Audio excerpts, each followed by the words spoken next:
விழுப்புரம் அதிமுக பொதுக்கூட்டத்தில் முன்னாள் அதிமுக அமைச்சர் சி வி சண்முகம் பெண்களை தரக்குறைவாக பேசியதற்கு மகளிர் அமைப்புகள் கடும் கண்டனம் தெரிவித்துள்ளனர். விழுப்புரத்தில் நடைபெற்ற அதிமுக கூட்டத்தில் அதிமுக முன்னாள் அமைச்சர் சி வி சண்முகம் பேசுகையில் தமிழ்நாடு அரசின் உங்க கனவு சொல்லுங்க திட்டத்தை கொச்சைப்படுத்தும் வகையில் ஒரு கருத்தை வெளியிட்டார். இதில் பிரபல நடிகையை மிகவும் கொச்சையாக விமர்சித்து அவர் பேசியது பெரும் சர்ச்சையை ஏற்படுத்தியுள்ளது. சி வி சண்முகத்தின் பேச்சுக்கு மகளிர் அமைப்புகள் கடும் கண்டனம் தெரிவித்துள்ளன. உங்க கனவை சொல்லுங்க, இவர் நிறைவேற்ற. ஆமா, எனக்கு இவர் கனவு நிறைவேற்றுறா கேப்பா, எனக்கு கல்யாணம் பண்ணுவீங்க கேப்பா.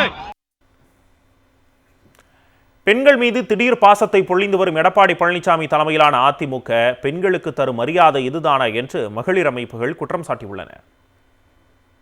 விழுப்புரம் அதிமுக பொதுக்கூட்டத்தில் முன்னாள் அதிமுக அமைச்சர் சி வி சண்முகம் பெண்களை தரக்குறைவாக பேசியதற்கு மகளிர் அமைப்புகள் கடும் கண்டனம் தெரிவித்துள்ளனர்.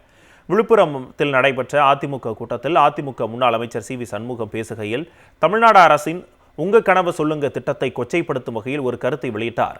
இதில் பிரபல நடிகையை மிகவும் கொச்சையாக விமர்சித்து அவர் பேசியது பெரும் சர்ச்சையை ஏற்படுத்தியுள்ளது. சி வி சண்முகத்தின் பேச்சுக்கு மகளிர் அமைப்புகள் கடும் கண்டனம் தெரிவித்துள்ளன.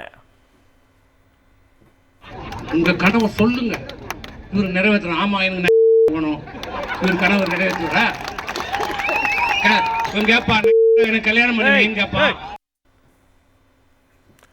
பெண்கள் மீது திடீர் பாசத்தை பொழிந்து வரும் எடப்பாடி பழனிசாமி தலைமையிலான அதிமுக பெண்களுக்கு தரும் மரியாதை இதுதானா என்று மகளிர் அமைப்புகள் குற்றம் சாட்டியுள்ளன.